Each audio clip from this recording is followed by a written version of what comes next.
Hi, hello. So let us discuss about project charter. So this is a key document that happens during the initiation phase. When you start a project, all we have is a project sponsor, means a person who has the money to execute the project. Then he has a project idea. Now he has to appoint a project manager and really kickstart the project. So that happens within the initiation process group. So project charter gets created during the initiation uh, part of the project. The project formally gets kickstarted by the sponsor, and it creates a project charter. This charter typically contains the high level description of the project, the business case of the project, like the investments you make, the return on investments, the payback period. All those things will be embedded into the business case of the project, the objective of the project, the success criteria of the project, the key stakeholders, their roles and responsibilities, contact details, high level risks, the major milestones with dates, and the project manager's name, the roles and responsibilities. So all these things gets documented into the charter. We'll see these things in detail. Uh, so let us get into the slideshow, so that way I can ensure that I've not missed out anything.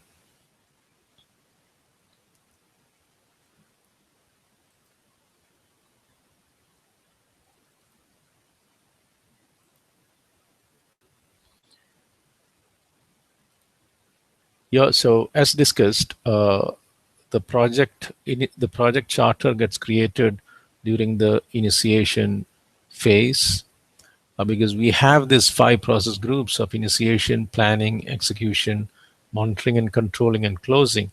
The develop project charter is the first process that comes under the initiation process group. Uh, and as discussed earlier, sorry, we have this 10 knowledge areas like scope, time, cost, quality, communication, risk, procurement, human resource, stakeholders, and integration management. So the develop project charter process, it is linked to integration management knowledge area. So every process, they are linked to one knowledge area and one process group. So it is linked to uh, initiation process group and integration management knowledge area. The contents of a charter, it contains the project purpose. Why are we executing this project? A smart question to ask before starting the project is, if I don't do this project, what is the impact on planet Earth? So first thing is and if there is an impact, then okay, that justifies the project's purpose. If there is no impact at all, then no point in continuing with that project. What is the purpose? What is the success criteria? When will we say that the project is successful with respect to objectives, with respect to time, cost, and scope? The success criteria is part of the charter. Then the high level risk requirements. That means we are not talking about detailed stuff. So if I am constructing a house, I may say I need 3 bedrooms, a dining room, maybe office room, a car park, guest room kind of thing. But then I'm not going to specify the dimensions of these rooms because I don't have details, that kind of details at that level. Then high level risk, the financial risk, the manpower risk, the political risk, a very high level business risk will be documented in the charter. Then the milestones with dates like, yeah, foundation will be completed by so and so date. Uh, the brickwork will be completed by so and so date. Plumbing will be completed by so and so date. So we are talking about the high level milestones with dates. Then the budgets. Sometimes It is at the project level. Sometimes it is at the milestone level. So that is the prerogative of the sponsor. How he wants to break the budget and represent in the charter. Then we have to, the charter contains the stakeholders, the major stakeholder details. A stakeholder is anybody who is affected positively or negatively by doing a project or by not doing a project, comes under the stakeholder category, which we will discuss in detail as we get into the stakeholder management. Here we are talking about the key stakeholders like the sponsor, the senior management teams, the project manager. Sometimes we'll have multiple project managers. So all these things will be captured within the charter, and their roles and responsibilities and the approval requirements. Who has to approve what, in which phase. So all those things can get into the charter. And the most important thing is the assigned project manager. A project manager officially gets assigned to the project during the project chartering process. And because of that, we say that uh, a, a project manager gets authority when the charter is created, because this is the only document where the project manager's name, roles, and responsibilities, everything is defined and approved by the sponsor or a senior management representative. So because of that, we say that the charter gives authority to the project manager. Then the roles and responsibilities of the key stakeholders. It's a smart way of defining even the sponsor's roles and responsibilities, project manager's roles and responsibilities. So this is a great opportunity. Again, these elements are tailorable. This is not a constant. So these are all just examples. You can add to it. And if something is not relevant, you can remove from it. So these are the typical contents of a project charter prepared by the sponsor or approved by the sponsor. Very often people ask me this question, will the sponsor create it? So always I say, it doesn't matter who typed the check. All that matters is who signed on it. So the sponsor is accountable for the project charter, and for all the changes to it must be reapproved by him. But it doesn't really matter who types. So in practice, what I've seen is, okay, the project manager helps the future project manager helps the sponsor to create all these things, and the sponsor signs on the document. And subsequently, if there are any changes to it, that also must be reapproved by the sponsor. Uh, as discussed earlier, every process in PMBOK has a set of inputs, tools, and techniques and outputs. So here, output is the project charter. The inputs are the statement of work, business case, agreements, enterprise environmental factors, and organizational process assets. And we use tools and techniques like expert judgment and other facilitation techniques, which we'll see as we progress. A project statement of work is a narrative description of the deliverable, a bird's eye view, a very high level, and it references the business need of the project, the business need document, the product scope description, the strategic plan, which may give pointers to the statement of work. So these are the reference documents like the business need, product scope description, the strategic plan, and statement of work is a high level narrative description of the deliverables. Like, I need a house with 4 bedrooms and a dining room and a guest room and a car park area, that kind of thing. So statement of work, or a SOW. This document can be internal. If the project is internal, this is an internal document. If you're doing the project for somebody external to the organization, then this SOW comes from them. Then the business case of the project, again driven by the market demand or organizational need, customer request, technological advancement, legal requirements, ecological impacts, and social need. All these may trigger the business case of the project. If my competition is doing something in the latest technology, then I cannot lag behind. So can be attributed to technological advance, or if it's a legal requirement, government comes out with a statutory thing, then again, that may trigger some project need. Or it is social need, like now everybody is into social media and my business must be integrated to the social media, otherwise I may lag behind. Um, or everybody wants to do transactions online and it is driven by the society. So that becomes a kind of a social need. Legal requirements, sometimes customers request, and the project that may have that will trigger a project. Or the organizational need, you are starting a new operations or multiple branches, or you're introducing new products, then it's an organizational need. Sometimes, and very often, it's linked to the business strategy of the project.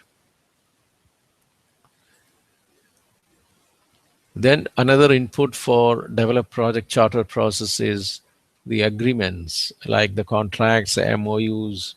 Sometimes you sign contract with customers, so the contract will act as an input while developing, as a reference document while developing the project charter. Maybe you might have signed some memorandum of understandings, or you might have agreed on certain service level agreements, or a letter, or a LOA, or a letter of intent, or verbal communication, email, uh, written written documents, or letter of agreement. LOA stands for letter of agreements. So all these things can act as a reference document while references while developing the project charter. While developing the project charter, we have to look at the enterprise environmental factors like the government industry standards or regulations, organizational culture and structure, the marketplace conditions. So I was told, like, now every building in Costa Rica is within the tourism spectrum is designed by the same architect, because the government wants uniformity and conformance to a lot of other architectural standards within the country. So they need that. So you have to refer back to the government industry standards or regulations, like the holidays, statutory things, regulations, all those things. And we have to look at the organizational culture and structure, and sometimes we have to look at the marketplace conditions as well.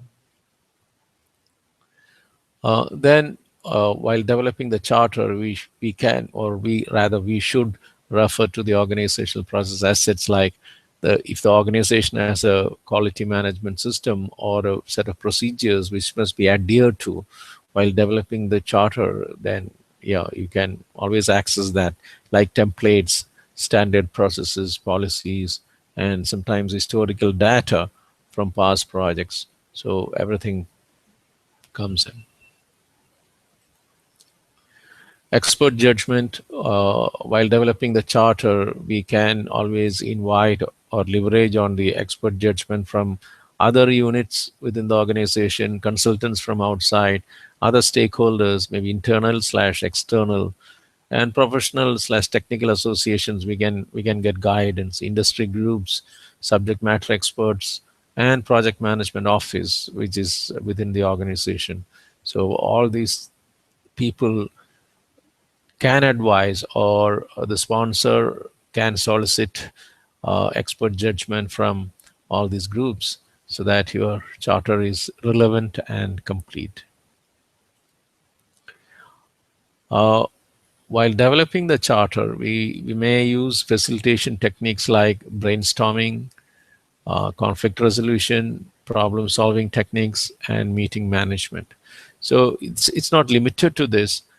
Sometimes, okay, we have used things like six thinking hats uh, uh, as a strategy to counter this conflict resolution. So you can adapt or adopt any facilitation technique which is relevant, but then these are just examples. So the key points that must be remembered while developing the project charter are: First thing is it is approved by the sponsor or senior management representative. Uh, so any changes subsequently, because the charter can change anytime during project execution or to, yeah. So any changes to it must be reapproved by the sponsor. And this is the only document where the project manager's role and responsibilities and name, everything is documented and approved by the senior management. And because of that, we say it gives authority to the project manager. This document can change anytime. That way, in projects, every document, any document can change at any point in time. Only thing is that it has to follow the change management procedure. And all changes to the charter must be authorized by the sponsor, and the chartering process ensures validity of the projects. Think of a situation where there is no project chartering. A lot of unauthorized projects can surface because there is no mechanism to formally authorize or formally initiate these projects. Then anybody or a lot of wrong projects may crop up uh, at the cost of the organization. So the chartering process will ensure that only the right projects are formally initiated and get the funding. And this gives a very solid uh, start because you are made to think through the business case, the risks, the assumptions, the team compositions, the stakeholder details. So you do a lot of homework while preparing the project charter, and that gives a very solid start to the project. In the PMBOK, there is a saying, or in the project management circles, there's a saying like, when does a project fail? At the beginning, or during execution, or at the end? The answer is projects fail at the beginning. Either you start a project which doesn't have a business case, or you appoint a project manager who doesn't have the capability, or the team doesn't have the expert knowledge, or you have not highlighted the key risks. So the formal project chartering process ensures that the failures of the projects are reduced, and it increases the probability of success. Thank you very much, and I hope this presentation adds some value to you, and share this to as many people as possible, so that they also benefit from this, and we also get uh, more visibility into the community.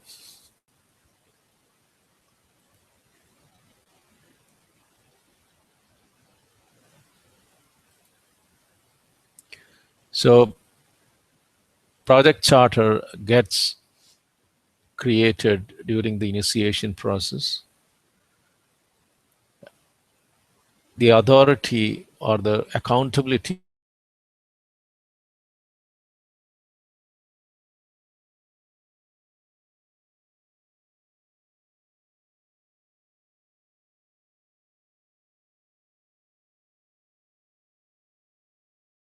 must be reapproved by the sponsor. And we saw the contents of a project, what all things gets into it. And we said typically projects fail at the beginning, not at the end. And the project chartering process ensures or minimizes the probability of failures, because everybody is forced to um, do their homework uh, before kickstarting the project. Uh, and this gives authority to the project manager, because this is the only document which says you are the project manager and your roles and responsibilities are documented and approved by the sponsor. And this is a great opportunity to define all other key stakeholders' roles and responsibilities as well, which includes the sponsor as well. Thank you very much.